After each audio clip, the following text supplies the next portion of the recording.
معین الملت والدین عطا رسول ہند الولی حضرت خواجہ معین الدین چشتی اجمیری رحمت اللہ تعالی علیہ، آپ فرماتے میں حج کے لیے گیا، جب میں مینا مزدلفہ عرفات میں گیا تو ایک آدمی کو میں نے لبیک کہتے دیکھا، عقیدہ مسلمان کا کہ میرا رب ایک ہے، میرا رب ایک ہے، میرا رب ایک ہے، میرا مالک ایک ہے، وحدہ لا شریک ایک ہے میرا اللہ۔ فرماتے میں نے اس شخص کو دیکھا لبیک لبیک لبیک پکارتا، وہ آدمی جب لبیک کہتا تو جواب آتا لا لبیک، تو غیر حاضر ہے، وہ پھر کہتا میں حاضر ہوں، پھر آواز آتی تو غیر حاضر ہے۔ حضرت خواجہ معین الدین اجمیری علیہ رحمہ فرماتے ہیں میں نے مجمع سے بازو پکڑ کے باہر نکالا اور میں نے کہا بھائی تجھے پتہ ہے جب تو لبیک کہتا ہے تو جواب آتا ہے لا لبیک، تو غیر حاضر ہے، تجھے پتہ ہے؟ آپ فرماتے ہیں وہ رو پڑا، کہنے لگا معین الدین مجھے پتہ ہے۔ میں نے کہا اچھا؟ کہنے لگا حضور 24 سال بیت گئے، میں ہر سال حج کرنے آتا ہوں، یہ میرا 24واں حج ہے، اور ہر سال آ کے کہتا ہوں لبیک لبیک، میں مصطفیٰ کریم کا وسیلہ لیے حاضر ہوں، لبیک لبیک۔ یہ بے نیاز ہے، ہر سال مجھے کہتا ہے لا لبیک، نہیں تو غیر حاضر ہے، ہر سال کہتا ہے۔ خواجہ صاحب فرماتے ہیں اس کی بات سنی تو میرے وجود کے رونگٹے کھڑے ہو گئے۔ میں نے کہا پھر تو ہر سال آ جاتا ہے، ہر سال ہی آ جاتا ہے، 24 سال ہو گئے ہر سال۔ تو فرماتے اس نے توحید بیان کی تو میری چیخیں نکل گئیں،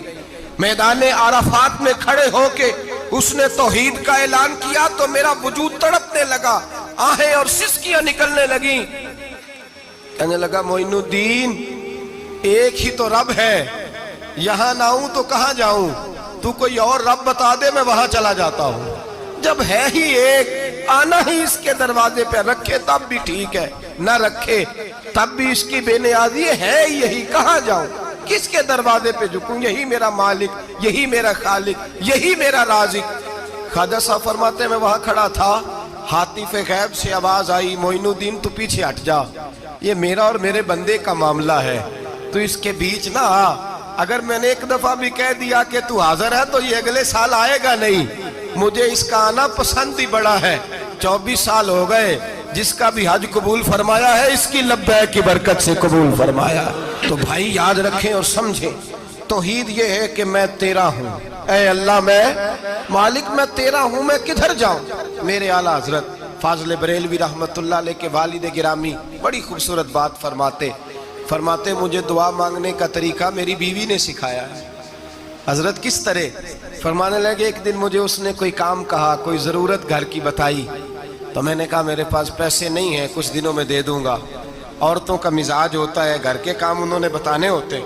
پھر 2-4 دن کے بعد کہنے لگی حضرت وہ ایک کام کہا تھا، آپ فرمانے لگی ابھی جیب میں پیسے نہیں ہیں، ذرا آتے ہیں تو کچھ کر دیتا ہوں۔ 2-4 دن کے بعد پھر عرض کرتی ہوں حضور وہ میں نے کچھ گزارش کی تھی، آپ فرماتے مجھے غصہ آیا، ناراض ہوا، میں نے کہا تو بار بار کہتی رہتی ہے، تجھے بتایا تو ہے ابھی میرے پاس پیسے نہیں، کہیں سے آتے ہیں تو دے دوں گا۔ فرماتے جب میں نے جھڑکا تو وہ بھلی مانس رو پڑی، اور رو کر کے اس نے لفظ کہے تو مجھے رب کریم کی توحید سکھا گئی اور مجھے اللہ سے مانگنے کا طریقہ بتلا گئی۔ رو کے کہنے لگی حضور آپ ہی تو میرے خامد ہیں، بتائیے آپ سے نہ کہوں تو میں کس سے جا کے کہوں، کون ہے میرا اور میں کس سے جا کے کہوں، کس سے جا کے میں کہوں کہ میرا یہ غم بانٹ دیا جائے۔ آپ فرماتے اس نے بات کہی تو میں رونے لگا، مجھے کہنے لگی حضور کیا ہوا آپ رو پڑے؟ تو میں نے کہا سمجھ آ گئی ہے، جب میں بھی کہوں گا نا مولا میں بڑا پریشان ہوں، میں دکھی ہوں، میں تکلیف میں ہوں، میں آزمائش میں ہوں، میں بیمار ہوں، اے اللہ میں اولاد کی وجہ سے پریشان ہوں، اے اللہ میں جوان بیٹی کے سبب سے پریشان ہوں، اے اللہ میں فلاں تکلیف سے پریشان ہوں، اے اللہ امیر زبانہ میری غربت کا مذاق اڑاتا ہے، اے اللہ جائیدادوں والے مجھ بے گھر کو ستاتے ہیں، اے مولا زمانے کی تیز دھوپ آ گئی ہے، تو ہی میرا رب ہے، بتا تجھے نہ کہوں تو کس سے کہوں، تیری بارگاہ میں عرض نہ کروں تو کدھر جاؤں، تیرے حضور ناز نہ ہوں تو کہاں جاؤں۔ فرماتے ہیں جب میں یوں رو کے دعا کروں گا تو عرش کا مالک یقیناً دروازے کھول کے فرمائے گا میرا بندہ جو مانگتا ہے اسے فوراً عطا فرما دو، جو کہتا ہے اسے دے دو۔ بھائی تو اللہ کی بارگاہ میں جھکے گا، جب تو اللہ کے حضور توحید کا تجھے رزلٹ یہ ملے گا کہ جگہ جگہ جھکنے سے تو بچ جائے۔ دوسرا فائدہ توحید کا یہ ہوتا ہے کہ عالمگیر سوچ پیدا ہوتی ہے۔ عالمگیر توحید باری تعالیٰ کا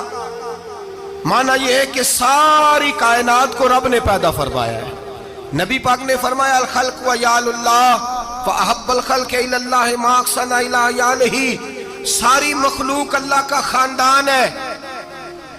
اور اللہ اس بندے سے محبت کرتا ہے جو اس کی مخلوق سے پیار کرتا ہے۔ یہ سوچ پیدا ہوگی، سوچ جب تو اللہ تبارک و تعالیٰ کی توحید کو مانے گا تو پھر تیری توجہ جائے گی کہ تیرے نبی پاک نے فرمایا ہے سارے انسانوں کو اللہ نے بنایا ہے، کوئی اجمی نہیں، کوئی عربی نہیں، کوئی گورا نہیں، کوئی کالا نہیں، کوئی اونچا نہیں، کوئی نیچا نہیں، کوئی غریب نہیں، کوئی امیر نہیں، ایک ہی صف میں کھڑے ہو گئے محمود و ایاز، نہ کوئی بندہ رہا نہ کوئی بندہ نواز، بنداؤ صاحبو محتاج و غنی ایک ہوئے اور تیری سرکار میں پہنچے تو سبھی ایک ہوئے۔ فرمایا جب تو اللہ کو مانے گا پھر اللہ کی ساری مخلوق سے تو پیار کرے گا اور پھر تو بندوں کی طرف سے بے نیاز ہو جائے گا۔ بندے کیا کہتے ہیں، وہ کیا سوچتے ہیں، کوئی تیری تعریف کرے تب بھی پرواہ نہیں، تنقید کرے تب بھی پرواہ نہیں، اس لیے کہ تیری توجہ رب تعالیٰ کی طرف ہو گئی، تو اللہ سے اجر لینا چاہتا ہے۔ اب تو اللہ تبارک و تعالیٰ کی بارگاہ سے اجر لینا چاہتا ہے، اب تیرا سارا خیال رب کریم کی طرف چلا گیا۔ اب تو یہی کہے گا کہ بس میرا رب راضی ہونا چاہیے۔ تو مخلوق سے پیار کرے گا، تو چھوٹے چھوٹے لوگوں سے محبت کرے گا، تو اشک شوئی کرے گا، غریب پروری کرے گا، اس لیے کہ تو سمجھتا ہے ساری مخلوق اللہ تبارک و تعالیٰ کی پیدا کردہ ہے، میں نے پیار کرنا۔